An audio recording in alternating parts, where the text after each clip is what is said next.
Welcome back to Old School Sports and our Out of the Park Baseball 24 playthrough of the Buffalo Wings.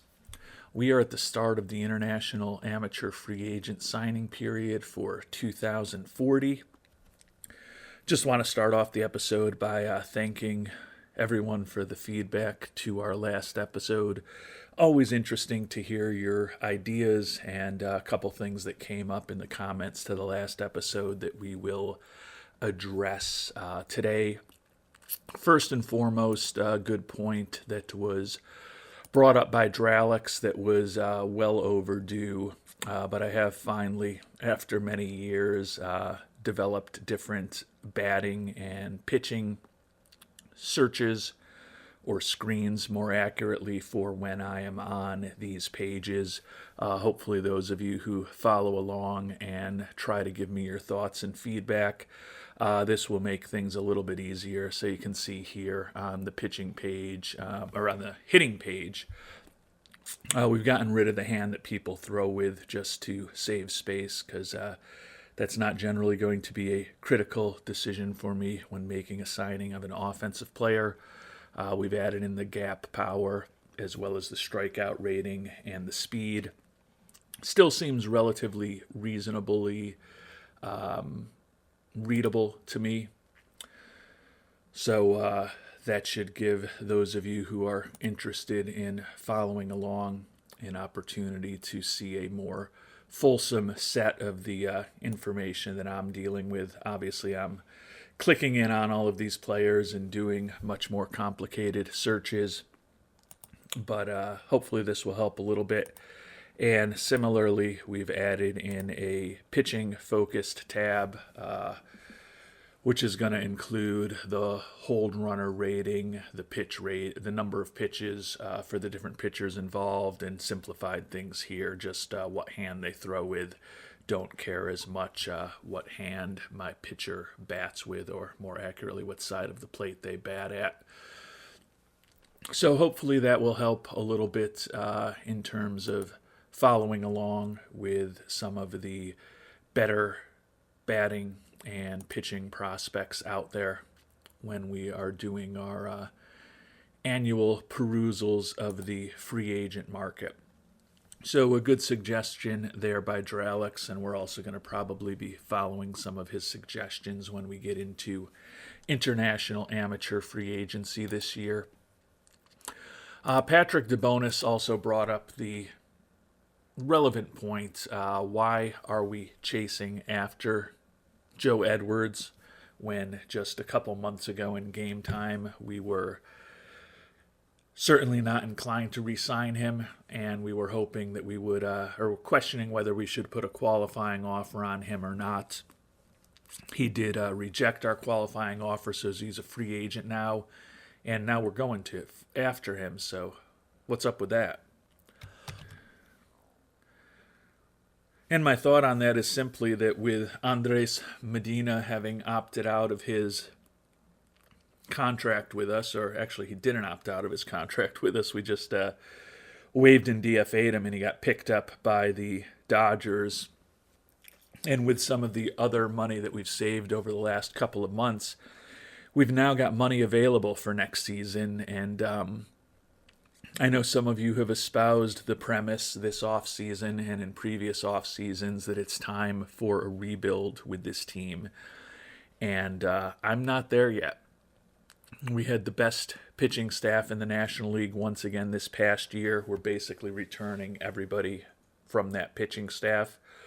Our offense was certainly disappointing last season. I think with the trade for Daniel Meza, the move so that Houlihan and Barrios are going to be our catchers rather than Medina, and also the acquisition of Alejandro Contreras, we've potentially put ourselves in a position where our offense could be better than it was a year ago. And although we finished third in the division, 2 games behind last year, as we were trying to win an 8th consecutive division title, which we failed at, we still made the playoffs for a 12th consecutive season. And we were 4 games below Pythagorean expectations based on our team statistics. So technically, theoretically, we should have won the division by 2 games rather than having lost the division by 2 games. So I am not quite at a rebuild point. And my thought with the amount of money that we have to go at this point, which I'm going to want to generally try to spend, and admittedly, I can bump up scouting and development and probably will if and when I don't spend it all. But looking at the hitters who are available at this point and the combination of Edwards being a guy who's a 119 WRC plus player for the course of his career. He's proven he can play in Buffalo.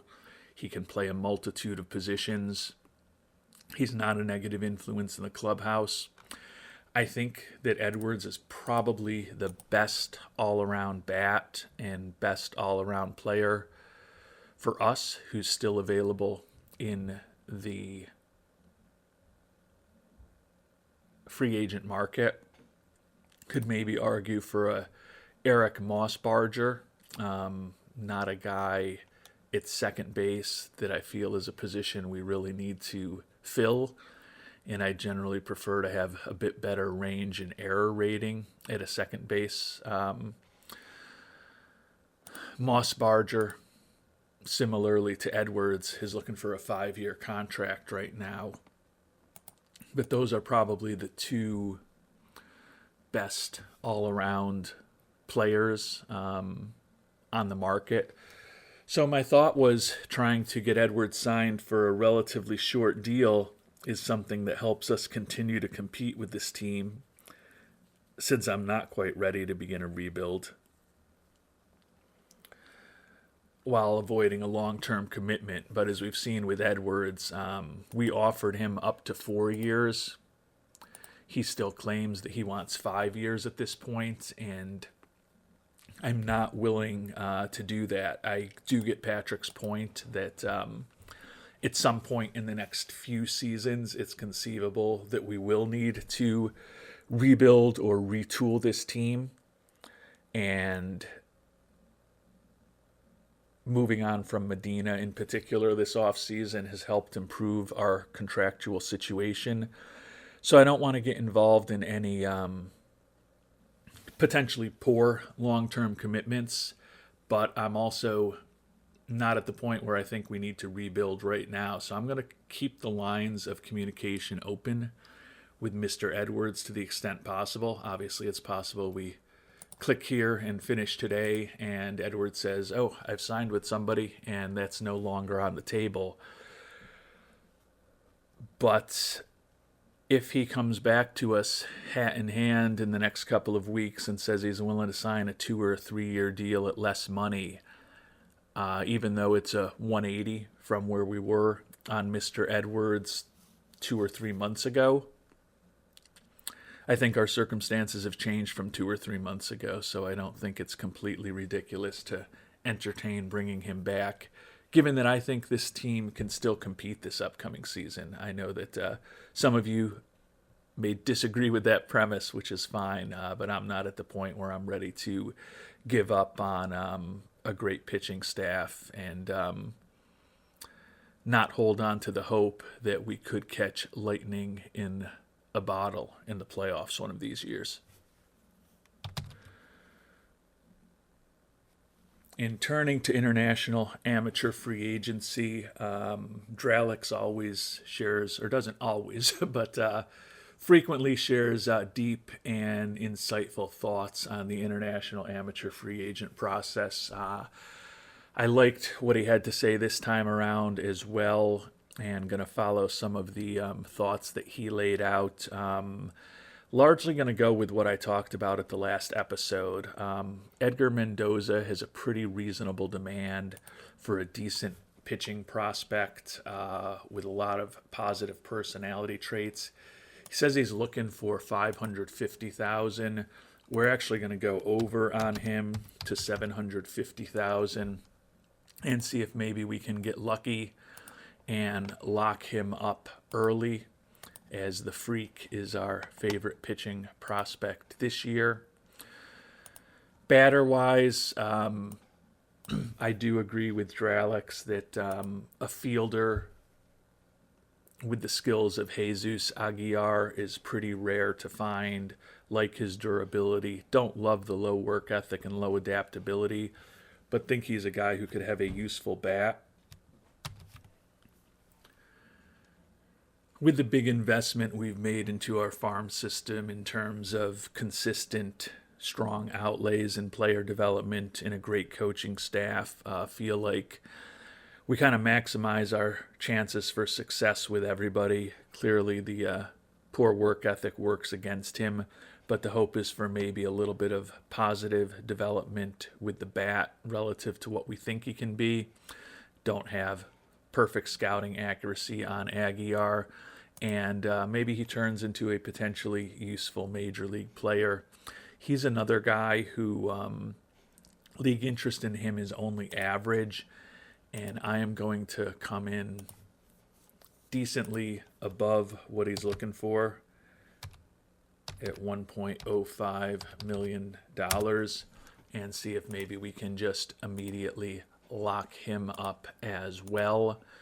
Don't know that it's going to work out that way with either of those guys, but don't love anyone in the class this year, and we've still got $2.95 million left to spend. The rest of it we're going to spread around a bit.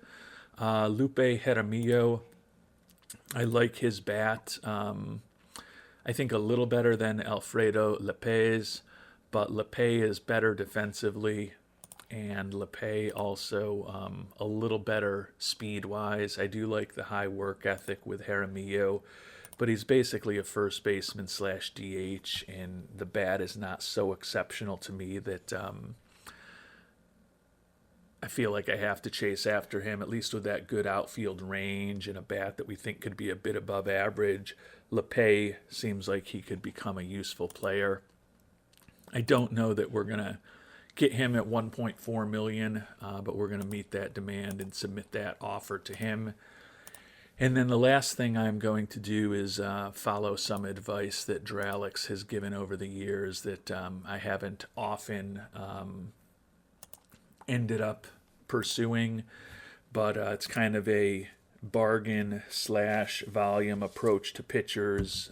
Get some guys that you think have a little bit of some potential and some positive personality traits into your system for hopefully decent value, and then just hope that by the investments in player development and the number of players you're bringing in, that some of them turn out to be interesting.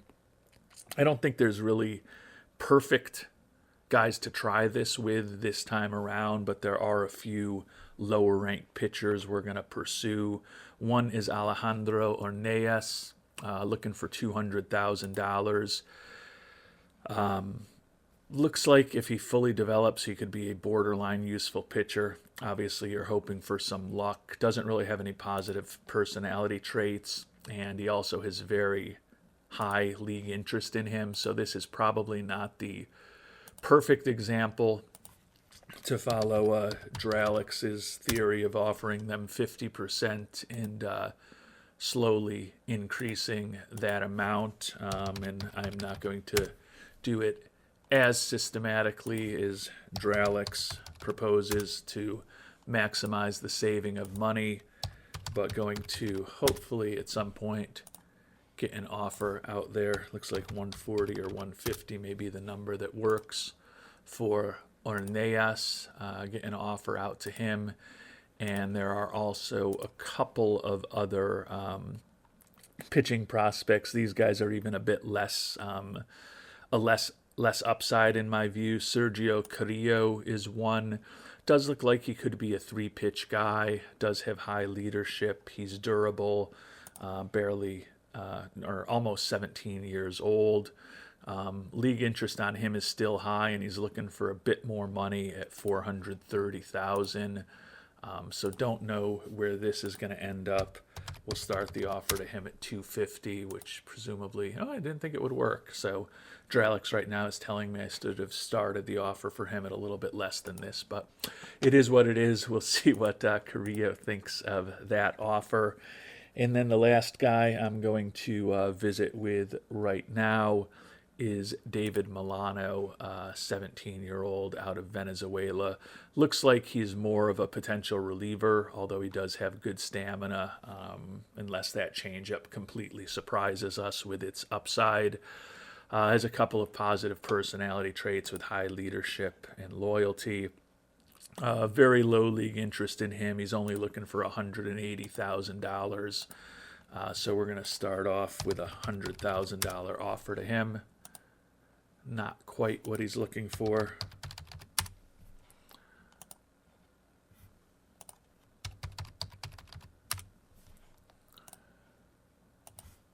Looks like 130 might be a number he would consider, and it is.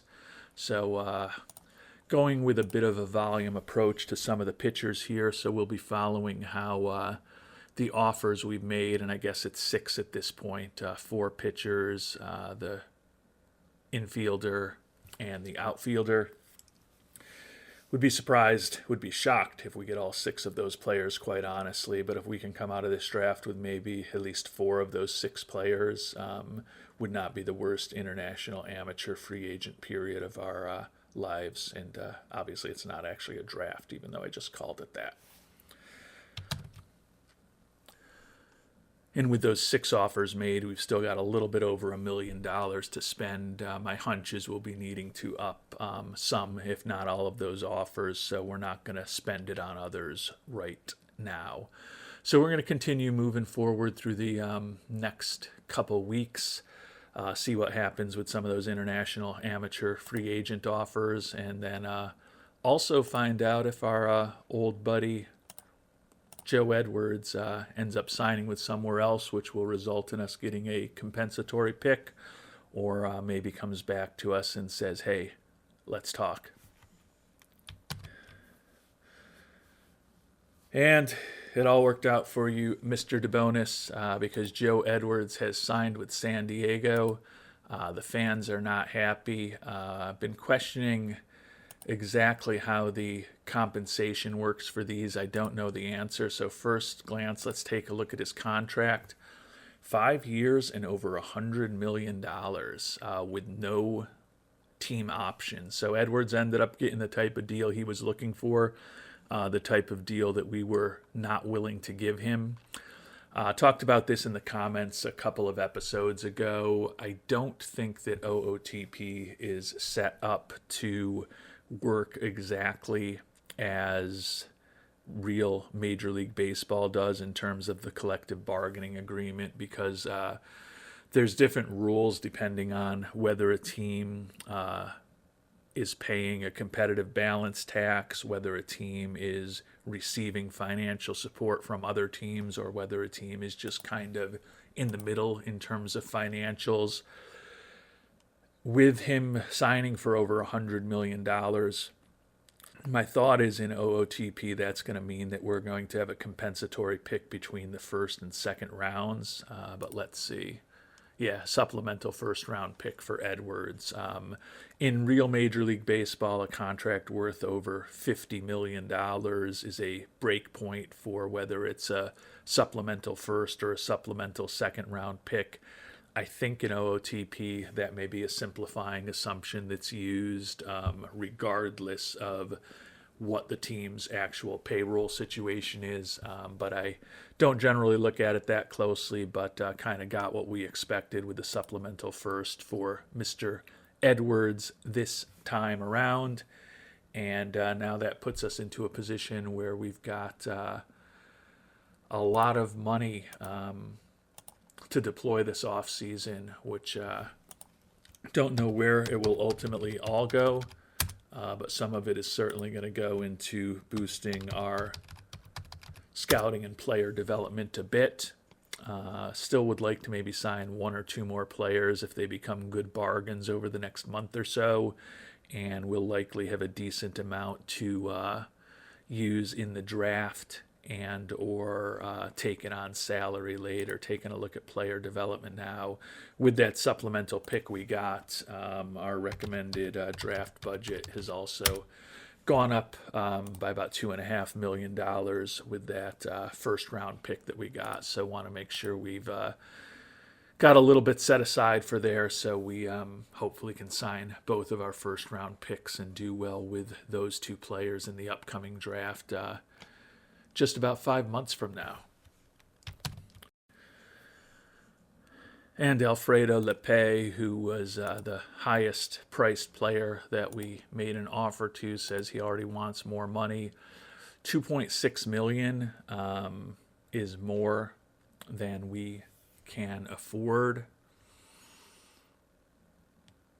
I like Lepe, but I'm not in love with him, and I have a feeling he's going to end up going for even more than that when all is said and done.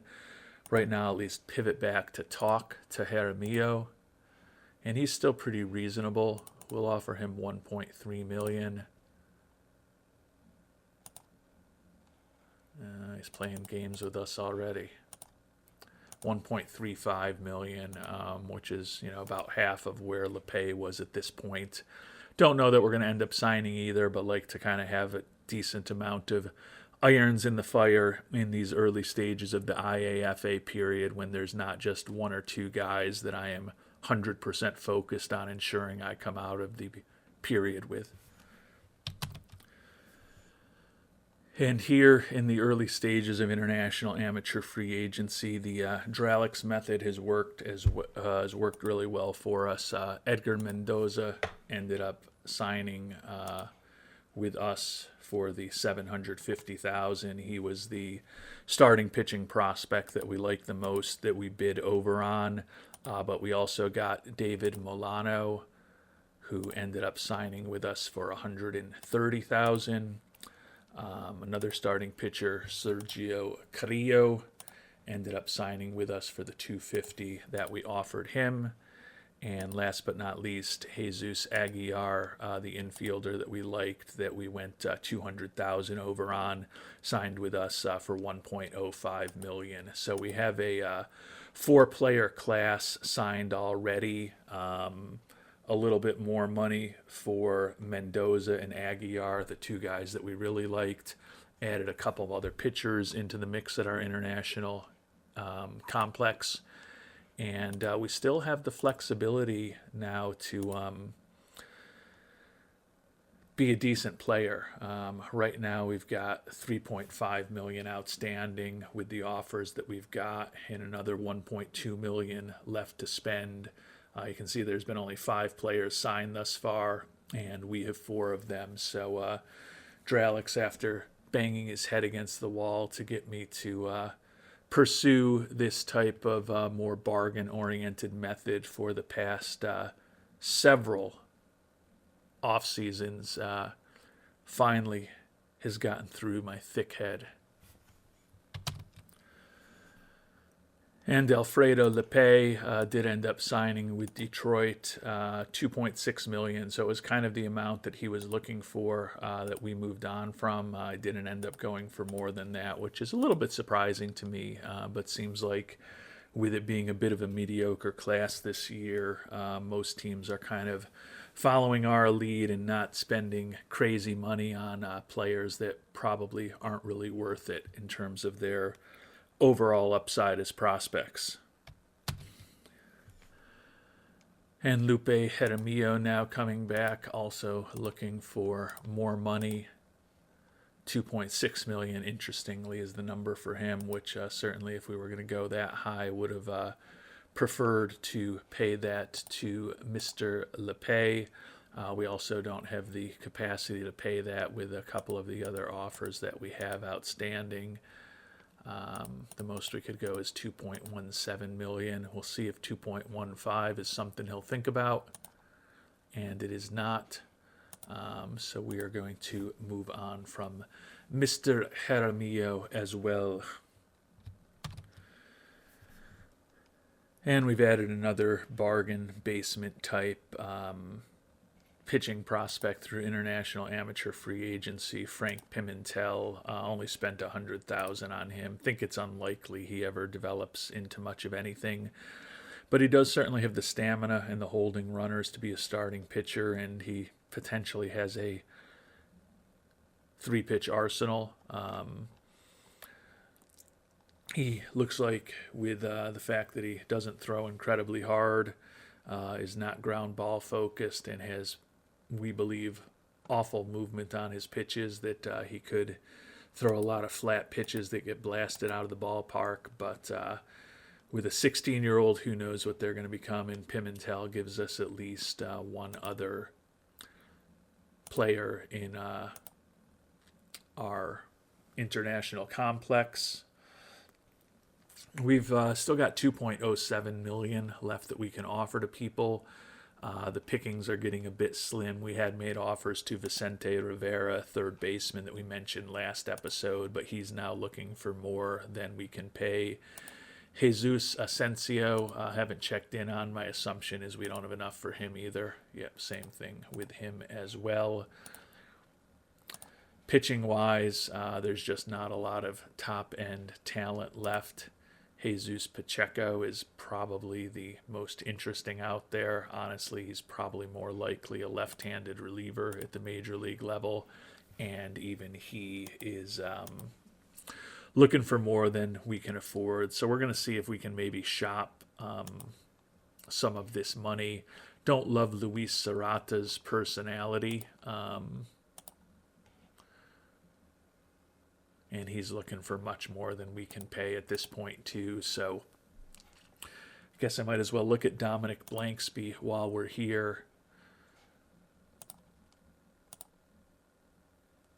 And we can still at least compete for him. I don't know that he's worth being the highest priced player we pick up this offseason, but at this point, just looking to either spend that money or try to trade it, and haven't had much luck offline trying to extract much value trading for it. So we'll offer every penny we can to Blanksby. If we get him signed, great. If not, we'll likely look to see what we can get by trading away some of that money in the coming days and weeks. And unfortunately, Mr. Blanksby has come back and said that he wants more money as well from the maximum $2.07 million that we can offer him. So with that, even though we've only simmed ahead a couple of weeks from the start of the international amateur free agent period, I think I am going to call it an episode. We've got money to go after free agents if we want to. Just kind of question whether there's any free agents out there that we really need to be pursuing at this point. And I would like to spend a fair amount of time offline investigating any potential value we can extract from the $2 million plus in IAFA money that we are unlikely to spend. There are still, with Asensio and Villasenor, a couple of pretty well-regarded batting prospects, particularly Asensio, that's out there. And on the pitching side, Blanksby, Pacheco, and Serrata. Blanksby and Pacheco in particular have a lot of league interest in both of them. So there may be, with a lot of me banging my head against the wall and trying to extract some part or some component of value from teams around the league, might be a little bit of value that we can get from that $2 million plus in IAFA money that we have from teams that are still pursuing the few middle to slightly higher end prospects that are still available. So I want to spend some time with that. So I feel like we've continued to make some progress. We've definitely brought some young talent into our organization. Edwards has moved on. We've upped our scouting and player development budgets as well as our draft budget to account for the extra supplemental first round pick that we're going to be getting with the departure of Joe Edwards. And in our next episode, we'll see if we've been able to pull together a trade for some of that IAFA money that helps our organization, and then also dig into spring training and getting this team ready to hopefully compete again in 2040. Until then, thanks so much for watching, and hope you have a great day.